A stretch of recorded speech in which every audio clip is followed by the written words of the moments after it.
Right, our vegetable stock is just coming to a boil, and this was a fairly large cube, so I'm going to smash it along the bottom to break it up,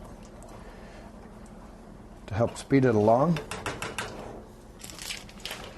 And then I'm going to take red onions and we'll add them to our pan. Now we're waiting for them to get soft. We'll come to our white rice.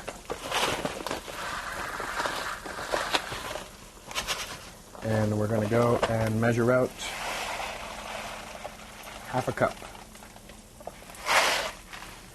All right, we'll sprinkle this over the top, and it's okay if your onions aren't completely soft because they're going to be boiled in water, so they'll be very soft by the time that the rice is done. All right, our vegetable stock has just about come to a boil, so we'll turn off the heat. We'll flip our rice around once so that it's incorporated all the oil in the butter.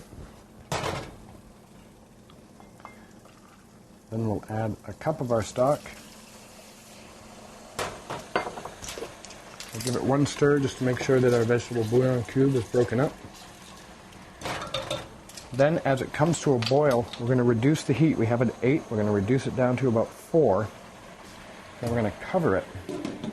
And we're going to let that reduce for about 15 minutes or until all of the liquid has evaporated.